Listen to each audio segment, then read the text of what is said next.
నమస్తే N99 news కి స్వాగతం. నా పేరు మౌనిక. ముందుగా హెడ్లైన్స్. మేం లేకుంటే ఇండియా గెలవదనుకునే వాళ్ళు అక్కర్లేదు. Sunil Gavaskar.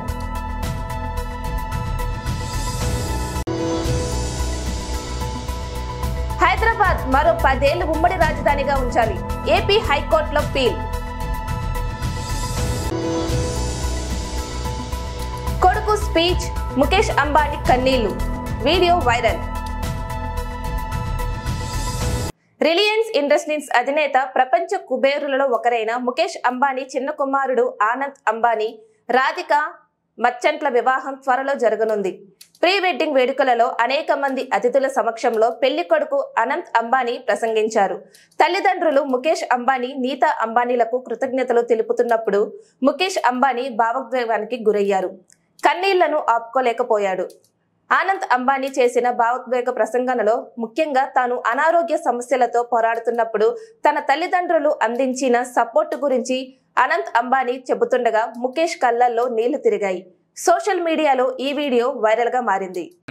Thank you for welcoming me into your family with open arms. I am extremely thankful and grateful for having the patience for the last 7 years. Finally, the day is coming. And thank you, Aman. Thank you.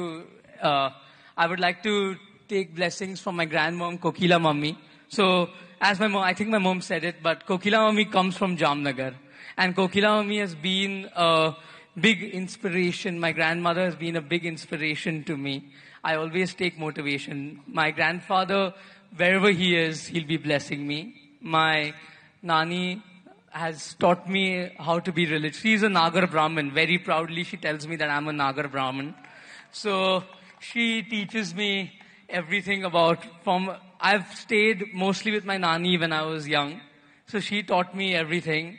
And I have Radhika's Nani here. Radhika's Nana is blessing us from top. My Nana is also blessing us from top. I'm sure they'll all be extremely happy. And over the next 2 days, you're going to see a small part of Vantara, I think tomorrow and day after. I hope it's as magical for all of you as it is for us. Vantara has been my passion for we started the first rescue center, I think, in 2008 when I was, 10, 12 years old. And it's been only possible because of my parents and my family's support. My mother and my father have always supported me and always taught me to serve. And this was my giving back to society. I started off small and then, as my grandfather said, dare to dream. So I dreamt and then I made it a reality. So today tomorrow you'll see I don't want to talk much about it. I want you all to experience it. And thank you. I know that we've already prolonged the show time, so I don't want to talk more. I'm going to make my better half speak on my behalf. Cricket అనేది team మొత్తం సమిష్టిగా ఆడే ఆట అని, ఏ ఒక్కరిపైన ఆధారపడదని team India మాజీ captain Sunil Gavaskar తెలిపారు. నా వల్లే జట్టు గెలుస్తోందని, నేను లేకుంటే జట్టు లేదని భావించే వాళ్ళు టీమిండియాకు అక్కర్లేదని ఆయన స్పష్టం చేశారు. 3 ఏళ్ల క్రితం జరిగిన ఆస్ట్రేలియా సిరీస్, తాజాగా సొంతగడ్డపై జరిగిన ఇంగ్లాండ్ టెస్ట్ సిరీస్ ఇదే విషయం చెబుతున్నాయని గవాస్కర్ అభిప్రాయపడ్డారు. సీనియర్ ఆటగాళ్లు లేకున్నా ఇంగ్లాండ్ తో జరిగిన టెస్ట్ సిరీస్ లో భారత జట్టు విజయం సాధించడంపై ఆయన సంతోషం వ్యక్తం చేశారు. కొత్త కుర్రాళ్లకు అద్భుతంగా రాణించారని మెచ్చుకున్నారు. ఈ క్రెడిట్ మొత్తం భారత జట్టు captain Rohit Sharma, head coach Rahul Dravid కు చెందుతుందని తెలిపారు. కాగా ఇంగ్లాండ్ టెస్ట్ సిరీస్ తో 4 కుర్రాళ్లు అంతర్జాతీయ టెస్ట్ క్రికెట్లలో అరంగేట్రం చేసిన విషయం తెలిసిందే. అరంగేట్రం మ్యాచ్ లోని డబుల్ సెంచరీతో రికార్డులు సృష్టించిన యశస్వి జైస్వాల్ తో పాటు ఆకాష్ దీప్, ధ్రువ జురేల్, సర్ఫరాజ్ ఖాన్లకు ఈ సిరీస్ లో చోటు దక్కిందని వివరించారు. హైదరాబాద్ లో మరో 10 ఏళ్లతో పాటు ఏపీ, తెలంగాణ ఉమ్మడి రాజధానిగా కొనసాగించాలని కోరుతూ ఏపీ హైకోర్టులో ఓ ప్రజా ప్రయోజన వాజ్ఞం దాఖలయ్యింది. ఎన్టీఆర్ జిల్లా ఇబ్రహీంపట్నానికి చెందిన ప్రజా సంక్షేమ సేవా సంఘం కార్యదర్శి పొదిలి అనిల్యుమార్ ఈ వాజ్ఞానాన్ని దాఖలు చేశారు. కేంద్రం హోంశాఖ కార్యదర్శి ఎంపీసీఎస్ పరిశ్రమల వాణిజ్య శాఖ ప్రత్యేక ప్రధాన కార్యదర్శి, ఆర్థిక శాఖ కార్యదర్శి, సాధారణ పరిపాలన శాఖ కార్యదర్శిని వాజ్ఞాయంలో ప్రతివాదులుగా పేర్కొన్నారు. హైదరాబాద్ ఉమ్మడి రాజధానిగా ప్రకటించి 10 ఏళ్ల గడువు ఈ జూన్ 2తో ముగియనున్న ఏపీ విభజన చట్టం 2014 ప్రకారం ఇరు రాష్ట్రాల మధ్య ఇప్పటికే కొన్ని అంశాలు పరిష్కారం కాలేదని తెలిపారు. ఆస్తులు, అప్పులు 9వ షెడ్యూల్లో పేర్కొన్న వివిధ కంపెనీలు, కార్పొరేషన్ల విభజన ప్రక్రియ పూర్తి కాలేదని పేర్కొన్నారు. కాబట్టి 2034 జూన్ 2 వరకు ఉమ్మడి రాజధానిగా హైదరాబాద్ ఉంచాలని కేంద్రాన్ని కోరుతూ చర్యలు తీసుకునేలా ఏపీసీఎస్ ఆదేశించాలని అన్నారు. విభజన చట్టం నిబంధనలు కేంద్రం హోంశాఖ అమలు చేయలేకపోవడాన్ని రాజ్యాంగ చట్టవిరుద్ధమైన చర్యగా ప్రకటించాలని తెలిపారు. సిద్దిపేట జిల్లా హుసానాబాద్ అంబేద్కర్ చౌరస్తాలలో ఏపీ బండి సంజయ్ ని మరోసారి కేంద్ర నాయకత్వం కరీంనగర్ ఎంపీ అభ్యర్థిగా ప్రకటించడం పట్ల హర్షం వ్యక్తం చేస్తూ బీజేపీ శ్రేణులు టపాసులు కాల్చి సంబరాలు జరుపుకున్నారు. శుభాకాంక్షలు తెలుపుతూ ఒకరినొకరు మిఠాయిలు తినిపించుకున్నారు. హుసానాబాద్ నియోజకవర్గానికి నేషనల్ హైవేతో పాటు గ్రామ స్థాయిలో కూడా రోడ్లను అభివృద్ధి చేయడానికి ఎంపీ బండి సంజయ్ ఎన్నో నిధులను వెచ్చించారని బీజేపీ నాయకులు తెలిపారు. కరీంనగర్ పార్లమెంటు నియోజకవర్గాన్ని అభివృద్ధి దిశగా ముందుకు తీసుకువెళ్తున్న ఎంపీ బండి సంజయ్ మరోసారి అత్యధిక మెజార్టీతో గెలిపించి కేంద్ర మంత్రిగా చూసే వరకు ప్రతి బీజేపీ కార్యకర్త అహర్నిశలు కష్టపడి పనిచేయాలని పిలుపునిచ్చారు. గ్రామాన దేశ ప్రధాని నరేంద్ర మోడీ తీసుకువచ్చిన పథకాలను వివరిస్తూ ఎంపీగా బండి సంజయ్ గెలుపు కొరకు పార్టీ శ్రేణులందరూ కలిసి కష్టపడి పనిచేయాలని పిలుపునిచ్చారు.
హుస్నాబాద్ పట్టణ ప్రజలకు నమస్కారం. ఈరోజు భారతీయ జనతా పార్టీ జాతీయ నాయకత్వం రాబోయే పార్లమెంట్ ఎన్నికలకు గాను అభ్యర్థులను ప్రకటించడం జరిగింది. ముచ్చటగా మూడోసారి గౌరవ భారత ప్రధాని నరేంద్ర మోడీ గారు తిరిగి 400 సీట్లు కైవసం చేసుకుని దేశంలో మూడోసారి అధికారంలో రాబోతా ఉన్నారు. అందులో భాగంగానే మన స్థానిక పార్లమెంట్ సభ్యులు పెద్దలు భారతీయ జనతా పార్టీ జాతీయ ప్రధాన కార్యదర్శి బండి సంజయ్ కుమార్ గారు కూడా తెలంగాణలోని 8 మంది సభ్యుల జాబితాలో తొలి అవకాశం కల్పించడం చాలా సంతోషదాయకం. ఈ సందర్భంగా పార్టీ శ్రేణులందరికీ కూడా విజ్ఞప్తి చేస్తా ఉన్నాం, ప్రజలందరూ కూడా విజ్ఞప్తి చేస్తా ఉన్నాం. దేశంలో సుభిక్షమైన అభివృద్ధి పరిపాలన జరగాలంటే అది భారతీయ జనతా పార్టీకే సాధ్యం. ఎన్నో క్లిష్ట సమస్యలను ఎన్నోటువంటి చాలా విషయాల్లో భారతదేశం ముందడుగు వెళ్ళి ఇవాళ కరోనా తర్వాత ప్రపంచమంతా అతలాకుతలమైనప్పటికీ భారతదేశాన్ని అత్యద్భుతంగా నడిపిస్తున్నటువంటి మోడీ గారి నాయకత్వానికి మరొకసారి దేశ ప్రజలంతా కూడా మద్దతు ఇవ్వాలని కోరుతా ఉన్నాం. అలాగే స్థానిక హుస్నాబాద్ నుంచి ఈసారి భారతీయ జనతా పార్టీ అభ్యర్థి బండి సంజయ్ కుమార్ గారికి అత్యధిక మెజార్టీతో గెలిపేయడానికి కార్యకర్తలందరం కూడా సమిష్టిగా కృషి చేసి పార్టీని అలాగే బండి సంజయ్ గారిని మనం మరొకసారి మీరంతా కూడా ప్రజలు ఆదరించి అభిమానించి వారిని మరొకసారి అత్యధిక మెజార్టీతో గెలిపించి ఈ ప్రాంత అభివృద్ధి కోసం మనం కృషి చేయాల్సిందిగా కోరుతా ఉన్నాం. అలాగే గత వారు పార్లమెంట్ సభ్యులైన తర్వాత మనం ఏదైతే ఇక్కడ నిలబడ్డామో ఎలుగతుర్తి నుంచి రామాపేట వరకు ఏదైతే సిద్దిపేట రోడ్డు 560 తీసుకురావడం జరిగింది. అలాగే హుస్నాబాద్ పట్టణంలోని ఆరపల్లి చౌరస్తా నుంచి నవాపేట కూడా 18 కోట్ల రూపాయలతో మనకు డబుల్ రోడ్ రావడం జరిగింది. అలాగే అంతకుపేట నుండి కొత్తకొండ కూడా మన సిఆర్ఐఎఫ్ నిధుల కింద ఇవ్వడం జరిగింది. చాలా నిధులను హుస్నాబాద్ మండలానికి హుస్నాబాద్ నియోజకవర్గానికి వారు వెచ్చిస్తూ ఉన్నారు. తప్పకుండా వారికి హుస్నాబాద్ ప్రజల ఆశీర్వాదం అందజేసి వారిని మరొకసారి ఎంపీగా గెలిపించి కేంద్ర మంత్రి అయ్యేందుకు మన హుస్నాబాద్ నుంచి అత్యధిక మెజార్టీ రావాలని చెప్పి కోరుతా ఉన్నాను. ఈరోజు మన ప్రీతమ నాయకుడు బండి సంజయ్ గారికి డిక్లేర్ చేయడంలో నరేంద్ర మోడీ గారికి ప్రత్యేక కృతజ్ఞతలు తెలుపుకుంటూ, ఇవాళ భారతదేశం ఒక 10 సంవత్సరాల క్రితం ఏ పరిస్థితులు ఉండే, ఇవాళ ఈ పరిస్థితులను ప్రజలందరూ గమనిస్తూ ఉన్నారు. ఇవాళ భారత్ ఏం చెప్తే అది మనం చేయాల్సిందే పరిస్థితి వచ్చిందని అని చెప్పి ప్రపంచ దేశాలు అనుకునే పరిస్థితులు ఉన్నాయి. ఏదైతే చెప్తాడో అదే చేస్తాడు అనే నమ్మకం అనేది ప్రపంచ దేశాలనే ఉన్నాయి. ఈ మధ్యనే మన రష్యా కానీ అమెరికా కానీ వాళ్ళు మన సలహా సూచనలు తీసుకొని వాళ్ళ దేశాలను నడిపించుకునేటువంటి పరిస్థితి వచ్చిందనంటే దీన్ని ప్రజలందరూ గమనించి మరి రాబోయే కాలంలో కూడా ప్రపంచంలో మన అగ్రగామిగా మన ఏ పరిస్థితి ఉన్నదని అంటే కేవలం అది నరేంద్ర మోడీ గారి నాయకత్వంలోనే. కాబట్టి తప్పకుండా అత్యధిక మెజార్టీతోని సంజయ్ను గెలిపించేసి మనం నరేంద్ర మోడీ గారికి బహుమతిగా ఇవ్వాలని చెప్పి హుస్నాబాద్ నియోజకవర్గ ప్రజలందరినీ నేను ప్రత్యేకంగా కోరుకుంటూ వారు తప్పకుండా అత్యధిక మెజార్టీని గెలిపించాలని చెప్పి ప్రత్యేకంగా వారిని కోరుకుంటూ నేను నాకు అవకాశం ఇచ్చేందుకు కృతజ్ఞతలు. మెదక్ జిల్లా చిన్న శంకరంపేట మండలంలోని పలు గ్రామాలలో పర్యటించి అభివృద్ధి కార్యక్రమాలకు శంకుస్థాపనలు చేసిన మెదక్ ఎమ్మెల్యే మైనంపల్లి రోహిత్ వామ్ ఈ సందర్భంగా మెదక్ ఎమ్మెల్యే మాట్లాడుతూ తాను ఎప్పుడూ ప్రజలకు అందుబాటులో ఉంటూ ప్రజల సమస్యల పరిష్కారం కోసం కృషి చేస్తామని పేర్కొన్నారు. ఈ కార్యక్రమంలో కాంగ్రెస్ పార్టీ శ్రేణులు, ప్రజలు అధిక సంఖ్యలో పాల్గొన్నారు.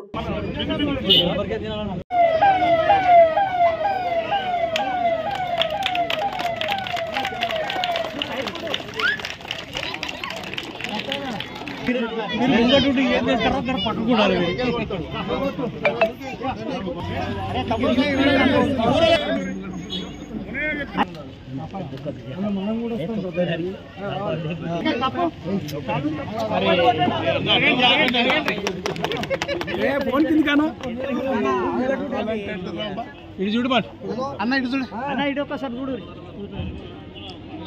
చెప్పన్న చెప్పు అంబోజ్ పెట్టుంది.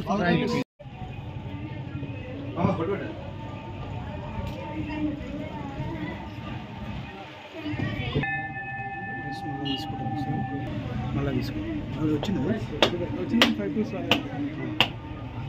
మళ్ళీ తీసుకుంటాం. మండలం మొత్తం అందులో వచ్చింది.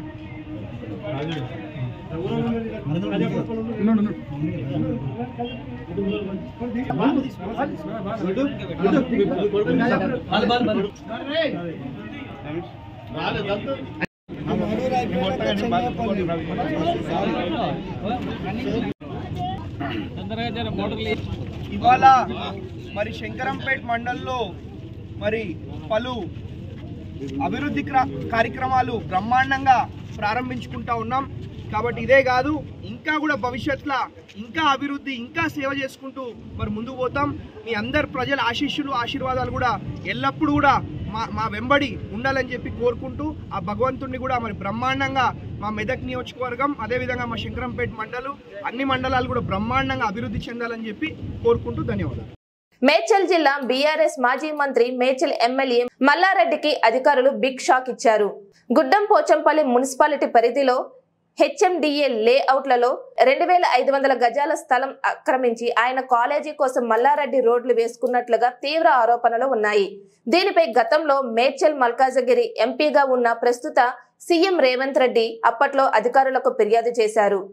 ఈ మేరకు హెచ్ఎండిఏ స్థలం అక్రమాలపై మేడ్చల్ కలెక్టర్ దృష్టి పెట్టారు. హెచ్ఎండిఏ లేఅవుట్లలో అక్రమంగా ఏర్పాటు చేసిన రోడ్లను తొలగించాలని సంబంధిత అధికారులకు కలెక్టర్ ఆదేశించారు. కలెక్టర్ ఆదేశాలతో మల్లారెడ్డి కాలేజీ కోసం వేసిన రోడ్లను అధికారులు తాజాగా తొలగించారు. ఈరోజు గుల్లపోచంపల్లి మున్సిపాలిటీ పరిధిలో గల కమలానగర్ ఏరియాలోని హెచ్ఎండి లేఅవుట్ ఏదైతే గతంలో మంజూరు చేసిన లేఅవుట్ నెంబర్ 61/H/2004 డేటెడ్ 10/11/2004 ప్రకారంగా ఇది కమలానగర్ ఉన్నటువంటి లేఅవుట్కు ఇది పార్క్ కింద అప్లోడ్ కావాల్సిన లేఅవుట్ ద్వారా వచ్చింది. గతంలో దీన్ని ఒక కౌన్సిల్ తీర్మానం ద్వారా ఇది ఈ మల్లారెడ్డి ఇన్స్టిట్యూట్కు అయితే తోవా అనుకూలంగా ఉండదని రోడ్డు కింద దీన్ని 10 గుంటలు ఇవ్వడం జరిగింది కౌన్సిల్ ద్వారా. దాన్ని ఇప్పుడు మళ్ళీ మనము సిటీ బస్సుల వాళ్ళు దానికి మనకు అనుకూలంగా ఒక 1200 గజాలు చేయడం జరిగింది పక్కకు అనుకుని. దాని కాకుండా మనకి హెచ్ఎండి ఏదైతే ఇచ్చిందో దాని మీద యాక్షన్ తీసుకోమని ఇచ్చారు కాబట్టి మా పరకు మేము తీసుకోవడానికి ఇది ఈరోజు డిస్మెంటల్ చేస్తున్నాం. 388P 523P 524లో భాగంగా 10 గుంటలు దాదాపు 10 గుంటల ల్యాండ్ మేము మా దీనిలోకి తీసుకోవడం జరిగింది. అందరికీ అందకుండా ఆస్తులను కూడగట్టుకొని అందిన కాడికి దోచుకొని రాజన్న సిరిసిల్ల జిల్లా బీఆర్ఎస్ అధ్యక్షుడు తోట ఆగయ్య కోటేశ్వరుడు అయ్యాడని మాజీ ఎంపీటీసీ మండల ఎస్పీ సెల్ అధ్యక్షులు సూదిద రాజేంద్ర నిప్పులు చెరిగారు.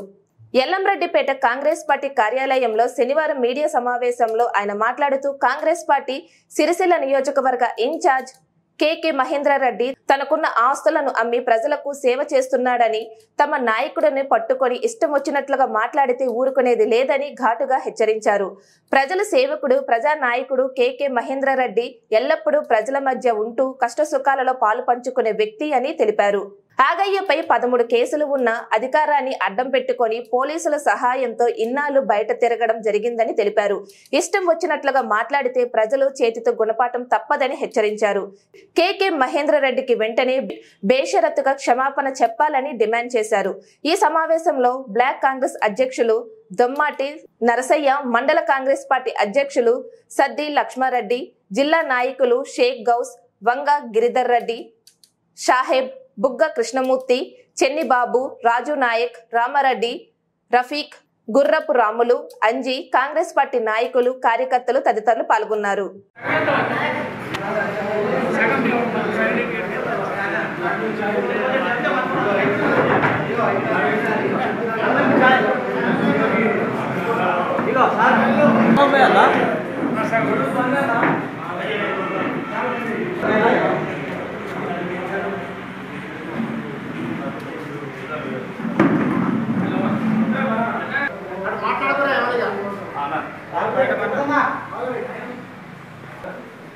సిరిసిల్లలో టీఆర్ఎస్ మీటింగ్లో జిల్లా అధ్యక్షుడు మరి తోటాగయ్య గారు మరి మా ఇన్ఛార్జ్ అయినటువంటి కేకే మహేంద్రన్న మీద లేనిపోని ఆరోపణలు చేసుకుంటూ మరి నిజంగా నువ్వు రైతుల కోసం కొట్లాడినవా, మరి బీడీ కార్మికుల కోసం కొట్లాడినవా అని చెప్పేసి ఇవాళ తోటాగయ్య చెప్తుంటూ మరి నిజంగా కూడా ఆయన నిజంగా ప్రజలు ఆశీర్వదించలేరు. నిజంగా కేకే మహేంద్రన్న ఓడిపోయినప్పటికీ కూడా 4 సార్లు ఓడిపోయినప్పటికీనైనా 5 సార్లు ఓడిపోయినప్పటికీ కూడా మరి నిజంగా ప్రజల పక్షాన ఉంటూ ఆయనకున్న యావదాస్తులు అమ్ముకుంటూ ఇలా ప్రజల కోసం ఇదే కాన్షియస్ని పట్టుకొని ఇలా తిరుగుతుంటూ గెలుపుకోవటం అనేది ప్రతి ఒక్కరికి సహజం. ఓడుడు గెలుచుడు అనేది పక్కన పెట్టుకుంటే మరి ఇప్పుడు కాంగ్రెస్ గవర్నమెంట్ వచ్చిన తర్వాత ఇలా 10 కోట్ల రూపాయల నిధులు తీసుకొచ్చి మరి కాన్స్టిట్యున్సీ అభివృద్ధి కోసం మరి అలా అన్ని దగ్గరలో కూడా ఇలా శంకుస్థాపనలు కానీ చేస్తూ ఉన్నాం. మరి నిజంగా కూడా ఇలా కేకే మహేంద్రను విమర్శించే స్థాయి ఇలా తోటాగయ్యకి లేదు.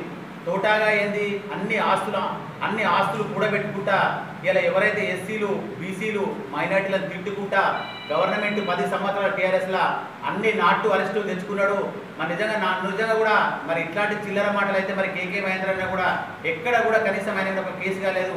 మరి అదే తోటాగా ఎక్కడికి పోతే అక్కడ నోటి దురుస్తోటి ఎస్టీలను తిట్టుకుంటా అవన్నీ అట్రాసిటీ కేసులు అయితే ఆ అట్రాసిటీ కేసులకు హైకోర్టు నుంచి నాటు అరెస్ట్ తెచ్చుకొని ఇలా ఫైరోలు చేసుకుంటా పబ్బం గడుపుతున్నటువంటి తోటాగయ్య అసలు వాస్తవంగా కూడా కేకే మహేంద్రన్నను విమర్శించే స్థాయి తోటాగయ్యకు లేదు. ఆ స్థాయినిది కాదు. ఎందుకు అంటే నువ్వు అందరితో ఫైరోలు చేసుకొని బతికే వ్యక్తివి తోటాగయ్య అంటాడు. నిజంగా కూడా ఎప్పుడైతే ఇప్పటి వరకు కూడా మేము టీఆర్ఎస్ గవర్నమెంట్ వచ్చిన తర్వాత కాంగ్రెస్ గవర్నమెంట్ వచ్చిన తర్వాత ఇప్పటికీ 2వ సారి కూడా మహేంద్రన్న మీద ఆల్రెడీ ఇట్లాంటి పిచ్చి మాట్లాడడం జరిగింది. మరి నిజంగా నీ మీద అయితే ఏవైతే కేసులు ఉన్నాయో ఆ కేసులన్నింటినీ కూడా బిడ్డ మొత్తం తీసి ఇవన్నీ నీ మీద కూడా రౌడీ షీట్ ఓపెన్ చేస్తామని చెప్పేసి ఇప్పుడు ఎల్లారెడ్డిపేట మండల కాంగ్రెస్ పార్టీ పక్షాన అడుగుతున్నాం. ఎందుకంటే ఒక్క వ్యక్తికి ఒకటే కేసు అయితే రౌడీ షీటు, పీడీ యాక్ట్ పెట్టించినటువంటి ఎవరు తోటాగయ్య. మరి అదే నీ మీద ఒక 10 కేసులు ఉన్నాయి. 10 కేసులున్నా కానీ కూడా నువ్వు అన్ని నాటు అరెస్టులు తెచ్చుకుంటా వాళ్ళని వీళ్ళని తిట్టుకుంటా మరి నిజంగా చిల్లర వ్యక్తి నువ్వా? మరి వాళ్ళ కేకే మహేందర్ రెడ్డి అంటే కేకే మహేందర్ రెడ్డి తనకున్న సర్వద ఆస్తులు మొత్తం అమ్ముకొని ప్రజలకు పెట్టాడు. కానీ నువ్వేం చేసినావు? ప్రజలను దోసుకొని నువ్వు ఇలా డబ్బులు సంపాదించినావు. తోటాగయ్య గారు ఇదే ఫస్ట్ లాస్ట్ మీరు ఇట్లాంటి ఇంకొకసారి పిచ్చి మాటలు మాంతే ఈ ఎల్లారెడ్డిపేట బస్ స్టాండ్ నుంచి ఉరికిచ్చి కొడతామని చెప్పేసి ఎల్లారెడ్డిపేట మండల కాంగ్రెస్ పార్టీ పక్షాన సిపిఐ మాస్ లైన్ ప్రజాపంద యూనిట్ మహాసభల జయప్రదానికై అరుణోదయ కళాకారులు విద్యార్థి యువజన సంఘాల వాలంటీర్లు ఖమ్మం నగరంలో రెడ్ కవాత్ నిర్వహించారు. ఈ రెడ్ కవాతులను పిసిసి ఎంఎల్ కార్యదర్శి సుభాషిదే ప్రారంభించారు. ఈ సందర్భంగా ఆయన మాట్లాడుతూ విప్లవోద్యమాన్ని మరింత ముందుకు తీసుకువెళ్లడానికి ఈ యూనిట్ మహాసభలు ఉపయోగపడతాయని, ఈ మహాసభల నుండి దేశంలో విప్లవాత్మక ఐక్యం చేయడం కోసం కృషిని కొనసాగిస్తున్నామని తెలిపారు. బీజేపీ ఆర్ఎస్ఎస్ ఫాసిస్టు శక్తులను అడ్డుకునేందుకు బలమైన విప్లవాద్యం అవసరమని ఆయన తెలిపారు. మహాసభలతో ఖమ్మం గడ్డ ఆతిథ్యం ఇవ్వటం ఎంతో ఆనందమని ఆయన పిలుపునిచ్చారు. ఈ కార్యక్రమంలో జిల్లా కార్యదర్శి గోకినపల్లి వెంకటేశ్వర్లు, రాయల చంద్రశేఖర్, పొల్లయ్య అశోక్, శిరోమణి, అరుణోదయ రాష్ట్ర కార్యదర్శి కృష్ణగడ్డం, లక్ష్మయ్య, అంజీ, ఝాన్సీ, మంగతాయ్, కెఎస్ ప్రదీప్, రామకృష్ణ, ఆజాద్, శోభరాకేష్, ప్రేమసింగ్, భరత్, మంద సురేష్, వెంకటేష్, యోగానంద్ తదితరులు పాల్గొన్నారు. కళాకారులు డప్పు వాద్యాలతో మారుమోగించిన గిరిజన నృత్యాలను చేస్తూ కవాతులో పాల్గొన్నారు. అనకాపల్లి జిల్లా నక్కపల్లి మండలం వైఎస్ఆర్ కాంగ్రెస్ పార్టీ మండల అధ్యక్షుడు సీరం నరసింహమూర్తి ఇటీవల బైక్ ప్రమాదానికి గురై ఆరోగ్యం కుదుటపడ్డ తర్వాత మొదటిసారిగా ఉప్పాక వెంకటేశ్వర స్వామి వారి ఆలయమునకు సతీ సమేతంగా వచ్చి స్వామివారి దర్శనం చేసుకుని స్వామివారి 108 టెంకాయలు మొక్కుబడిని చెల్లించుకున్నారు. అనంతరం వారు మాట్లాడుతూ, ఈ పాటికే నన్ను అందరూ మర్చిపోయేవారని, నేను ఏనాడు చేసుకున్న పుణ్యమో వైఎస్ఆర్ కాంగ్రెస్ పార్టీలో ఉండటం చాలా గర్వకారంగా ఉందని తెలిపారు. ఇంతమంది ఆదరాభిమానుల వల్లే నేను బ్రతికి ఉండటానికి కారణమని, ముఖ్యంగా ముఖ్యమంత్రి జగన్మోహన్ రెడ్డికి 2 చేతులు జోడించి నమస్కారం తెలుపుకుంటున్నానని తెలిపారు. ఈ కార్యక్రమంలో చిక్కాల రామారావు, జనకరెడ్డి శేషరత్నం, సొరకాసుల గోవిందుడు, లోగడ చంద్రరావు, గొల్ల బాబురావు, వేలగాగి బాబ్జీ తదితరులు పాల్గొన్నారు. జరిగిన తర్వాత నేను ఈరోజు వైఎస్ఆర్ కాంగ్రెస్ పార్టీలో ఉన్నందుకు చాలా గర్వపడుతున్నాను ముందుగా.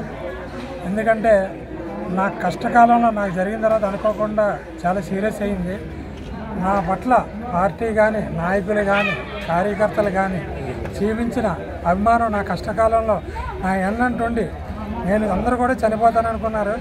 నాకు మళ్ళీ పార్టీ నాయకులు, కార్యకర్తలు పునర్జన్మ ఇచ్చి నేను 4 రోజులు సుమారు ఐసీలో ఉంటే నా ఎన్నంటూ ఉండి నన్ను ఎంత ధైర్యం ఇచ్చి నాకు సహకారం చేసిన వైఎస్ఆర్ నాయకులకి, మా నాయకుడు జగన్మోహన్ రెడ్డి గారికి, సుబ్బారెడ్డి గారికి, అలాగే మందిర అమర్నాథ్ గారికి, మా ఎమ్మెల్యే గారికి, జిల్లా ప్రెసిడెంట్ బొడ్డేటి ప్రసాద్ గారికి, చిక్కాల రామారావు గారికి, అలాగే మా నక్కపల్లి మండలం కార్యకర్తలు, నాయకులు అందరికి కూడా నా హృదయపూర్వక ధన్యవాదాలు తెలుపుకుంటూ, నా కష్టకాలంలో నాకింత సపోర్ట్ ఇచ్చి నాకింత ధైర్యం ఇచ్చినందుకు అందరికీ మనస్ఫూర్తిగా పేరున కృతజ్ఞతలు తెలుపుకుంటూ. బులెటిన్ ముగించే ముందు హెడ్లైన్స్ మరోసారి. మేం లేకుంటే ఇండియా గెలవదనుకునే వాళ్ళు అక్కర్లేదు, సునీల్ గవాస్కర్.